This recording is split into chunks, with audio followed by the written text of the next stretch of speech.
Hello student, मैं सुशील सिंह आपके हिंदी के अध्यापक। आज हम लोग हिंदी व्याकरण बुक से अव्यय या अविकारी शब्द के बारे में पढ़ेंगे और समझेंगे भी। जैसा कि आप देख रहे हैं, लिखा है बत्तख धीरे धीरे तैरती है। दूसरे चित्र के नीचे लिखा है दरवाजे के बाहर डाकिया खड़ा है। आहान और इस खेल रहे हैं। चौथा चित्र नीचे लिखा है उसके, अरे चोट लग गई। बच्चों, ऊपर दिए गए वाक्यों में आए सभी शब्द अविकारी शब्द हैं। वाक्यों में प्रयुक्त होने पर इनके रूप में कोई विकार या परिवर्तन नहीं होता। इनका रूप हमेशा एक समान रहता है।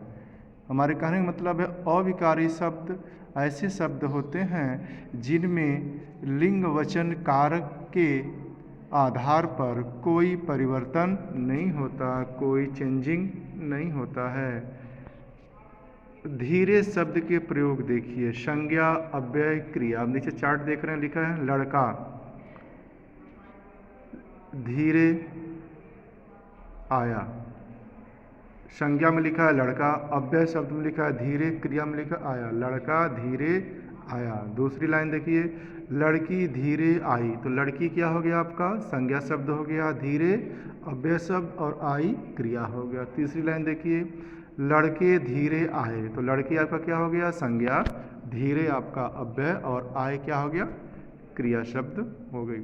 आपने देखा कि ऊपर दिए गए वाक्यों में सभी संज्ञा शब्दों जैसे कि लड़का, लड़की, लड़के तथा सभी क्रिया शब्दों जैसे आया, आई, आए के रूप परिवर्तित हुए हैं, लेकिन धीरे शब्द के रूप में कोई परिवर्तन नहीं हुआ। अतः धीरे अव्यय या अविकारी शब्द हैं। जैसा कि आप देख रहे हैं, अव्यय वाले कॉलम में देखिए लिखा है धीरे धीरे धीरे। हर वाक्य में धीरे शब्द आया है। जैसे लड़का धीरे आया, लड़की धीरे आई, लड़के धीरे आए। तो इसमें जो अव्यय वाला कॉलम है, इन शब्दों में कोई परिवर्तन नहीं हो रहा है, किसी प्रकार की कोई चेंजिंग नहीं हो रही है। तो इसे कैसा शब्द कहेंगे? अव्यय या अविकारी शब्द। अव्यय या अविकारी शब्द कैसे होते हैं कि इनमें कोई परिवर्तन होते। लिंग, वचन और कारक, कोई भी लिंग हो, जैसे स्त्रीलिंग हो या पुल्लिंग हो, ठीक है, एक वचन में वह वाक्य लिखा हो या बहुवचन में लिखा हो, इन अव्यय शब्दों में कोई परिवर्तन नहीं होता है। जैसे लड़का धीरे आया, तो लड़का क्या है आपका? पुल्लिंग है ना लड़का, लेकिन अव्यय शब्द धीरे सेम वही है। जो लड़की धीरे आई, इसमें लड़की क्या है आपका? स्त्रीलिंग है, फेमिनिन जेंडर है, लेकिन जो अव्यय शब्द है धीरे, यह सेम उसी तरह लिखा गया है जैसे कि आप ऊपर वाले सेंटेंस में देख रहे हैं, कोई परिवर्तन नहीं हुआ। लड़के धीरे आए, इसमें जो लड़के क्या है आपका? एक वचन है कि बहुवचन है? हाँ, यह आपका बहुवचन है, लेकिन अव्यय में कोई परिवर्तन हुआ नहीं हुआ। जैसे एक वचन में धीरे लिखा था और बहुवचन में भी धीरे लिखा है। तो लिंग, वचन, कारक आदि के आधार पर जिन शब्दों में कोई परिवर्तन नहीं होता, ऐसे शब्द अव्यय या अविकारी शब्द कहलाते हैं। जैसे पीले बॉक्स में आप देख रहे हैं, लिखा है ना, इनकी परिभाषा है, जिन शब्दों के रूप में लिंग, वचन, कारक आदि के कारण किसी तरह का विकार या परिवर्तन नहीं होता, वे अविकारी शब्द कहते हैं। जिस तरह विकारी शब्दों के अंतर्गत संज्ञा, सर्वनाम, विशेषण तथा क्रिया शब्द आते हैं, उसी तरह अविकारी शब्दों के अंतर्गत क्रिया विशेषण, संबंध बोधक, समुच्चय बोधक तथा विस्मयादि बोधक शब्द आते हैं। अगले पेज पे चलते हैं हम लोग। लिखा है आपका तालिका देखिए, लिखा है शब्द। शब्द को कितने भागों में बांटा गया है? 2 भागों में। पहला आपका विकारी और दूसरा अविकारी। विकारी शब्द में क्या क्या आते हैं? विकारी शब्द में आपका संज्ञा आता है, सर्वनाम आता है, विशेषण आते हैं और क्रिया आता है। आप देखिए ऊपर बॉक्स जो बना है, विकारी के बाद क्या क्या लिखा है? बराबर का निशान लगाकर संज्ञा सर्वनाम विशेषण क्रिया। यह विकारी शब्द है। और नीचे वाली लाइन में देखिए अविकारी शब्द में क्या आता है आपका क्रिया विशेषण, संबंध बोधक, समुच्चय बोधक और विस्मयादि बोधक। तो समझ में आ रहा है। हमने अभी अविकारी पढ़ा ना, अविकारी में कोई परिवर्तन नहीं होता, कोई चेंज नहीं होता, कोई भी लिंग हो, कोई भी वचन हो, उसमें कोई परिवर्तन नहीं होता। लेकिन ऊपर आपका विकारी शब्द लिखा है। अब देखिए, आइए अविकारी शब्दों के विषय में विस्तार से अध्ययन करते हैं। पहला आपका क्रिया विशेषण। क्रिया विशेषण किसका भाग है? यह क्रिया विशेषण भी आपका अविकारी शब्द है, संबंध बोधक भी अविकारी शब्द है, समुच्चय बोधक भी अविकारी शब्द है, विस्मयादि बोधक भी अविकारी शब्द हैं। इसमें कोई परिवर्तन नहीं होगा। तो सबसे पहले हम पहला समझेंगे क्रिया विशेषण, इसे एडवर्ब के नाम से जानते हैं। चित्रों के नीचे दिए गए वाक्य देखिए। जैसे पहला चित्र आपका किसका बना है? हिरण का बना है ना। दूसरा कोई एक अध्यापिका है, तीसरा बहुत सारी चिड़िया हैं। तो हिरण के नीचे देखिए क्या लिखा है? हिरण तेज दौड़ता है। अध्यापिका के नीचे लिखा है अध्यापिका धीरे धीरे लिखती है। तीसरा चित्र है चिड़िया सुबह चहचहाती हैं। आप तीनों में एक चीज़ देख रहे होंगे, एक ऐसा शब्द है जो रंगीन शब्द में लिखा है, मतलब आपका रेड कलर में लिखा गया है। तो वाक्य में आए रंगीन शब्द तेज, धीरे धीरे और सुबह शब्द क्रिया की विशेषता बता रहे हैं, अतः एक क्रिया विशेषण है। ऐसे शब्द जो क्रिया से पहले आकर के क्रिया की विशेषता बताते हैं, ऐसे शब्द जो क्रिया से पहले आकर के क्रिया की विशेषता बताते हैं उन्हें क्रिया विशेषण कहते हैं या अविकारी शब्द भी कहते हैं। यह क्रिया विशेषण कैसा शब्द है? अविकारी शब्द है या अव्यय शब्द है। ठीक है। अब पीले वाले बॉक्स में देखिए, जो शब्द क्रिया की विशेषता बताते हैं वे क्रिया विशेषण कहलाते हैं। यह पीले वाले बॉक्स में क्या लिखा है? क्रिया विशेषण की परिभाषा लिखा है। किसी भी परिभाषा को रटने की आवश्यकता नहीं है, उनको समझने की आवश्यकता है। हमने अभी समझा है क्रिया विशेषण किसे कहते हैं? जो शब्द क्रिया से पहले आते हैं और वह उनका काम क्या होता है? वह क्रिया की विशेषता बताते हैं। हमेशा वह किसकी विशेषता बताएंगे? क्रिया की विशेषता बता रहे हैं। जैसे कि हिरण तेज दौड़ता, अगर इसमें देखा जाए हिरण दौड़ता है तो हिरण दौड़ता है तो हिरण आपका क्या हो गया? सब्जेक्ट हो गया ना आपका, कर्ता हो गया, और दौड़ता है ये क्या हो गया? आपका क्रिया हो गया। तो क्रिया से ठीक पहले क्या लगा दिया गया? तेज दौड़ता है। तो हिरण कैसे दौड़ता है? तेज दौड़ता। तो तेज क्या हो गया? आपका क्रिया विशेषण हो गई। ठीक है। अब देखिए नीचे लिखा है क्रिया की विशेषता मुख्यतः 4 प्रकार से बताई जा सकती है। क्रिया की विशेषता मुख्य रूप से कितने प्रकार से बताई जा सकती है? आप देख रहे हैं कितनी तरह से? 4 प्रकार से या 4 तरह से बताई जा सकती है। पहला है आपका क्रिया के घटित होने का स्थान बताकर, मतलब वह क्रिया जो है वह किस स्थान पर घटित हुई है, कैसे स्थान पर घटित हुई है, या उसका स्थान बताकर बता सकते हैं। दूसरा है क्रिया के घटित होने का समय, मतलब समय का बोध होगा या काल का बोध होगा। तीसरा है क्रिया के घटित होने का तरीका या रीति बताकर। चौथा है क्रिया के घटित होने की मात्रा या परिमाण बताकर। ठीक है। अब देखिए क्रिया विशेषण के भेद। इन्हीं आधारों पर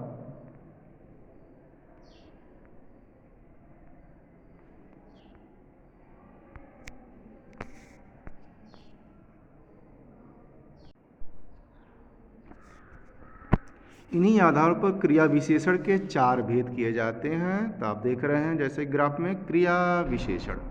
पहला आपका है स्थानवाचक क्रिया विशेषण, दूसरा है कालवाचक क्रिया विशेषण, तीसरा रीतिवाचक क्रिया विशेषण और चौथा है आपका परिमाणवाचक क्रिया विशेषण। अब अगले पेज पर आएंगे आप लोग, देख रहे हैं आप पेज नंबर 86 पर लिखा है पहला स्थानवाचक क्रिया विशेषण। इसमें नाम से ही देख रहे हैं स्थान, इसमें जगह का बोध होगा। किसी प्लेस का बोध होगा। जिन क्रिया विशेषण शब्दों से क्रिया के घटित होने के स्थान की सूचना मिलती है वे स्थानवाचक क्रिया विशेषण कहलाते हैं, जैसे चारों ओर, बाहर, ऊपर, नीचे, आगे, यहाँ, वहाँ आदि। और नीचे आप चित्र बना हुआ, 3 चित्र बना हुआ। पहले चित्र के नीचे लिखा बच्चे बाहर खेल रहे हैं।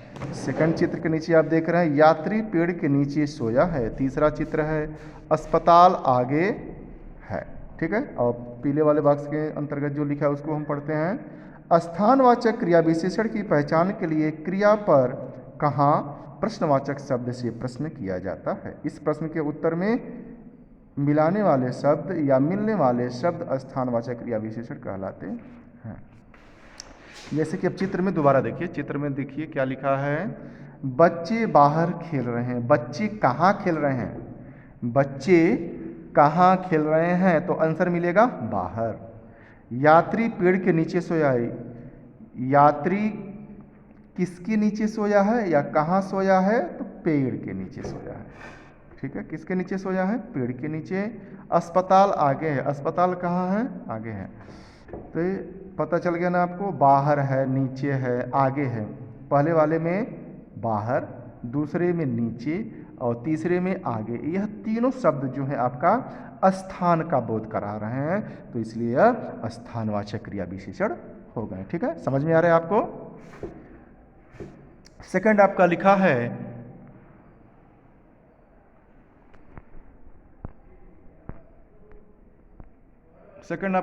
कालवाचक क्रिया विशेषण। अब ध्यान से देखिएगा इसकी परिभाषा।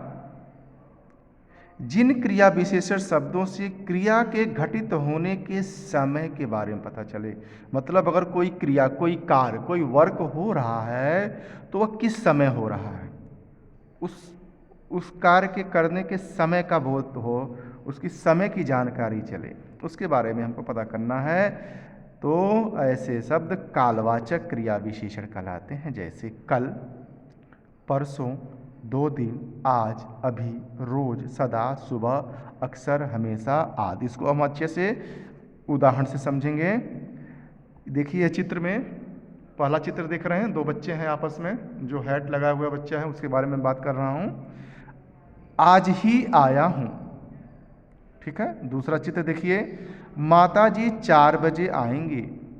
ठीक है, तो आज ही आया हूँ, इसमें किसका बोध आ रहा है? आज का। माता जी 4 बजे आएंगी, तो इसमें समय में क्या दिखाया जा रहा है? 4 बजे। ठीक है, अब नीचे देखिए, चित्र के नीचे क्या लिखा है, मैं दिल्ली से आज आया हूँ।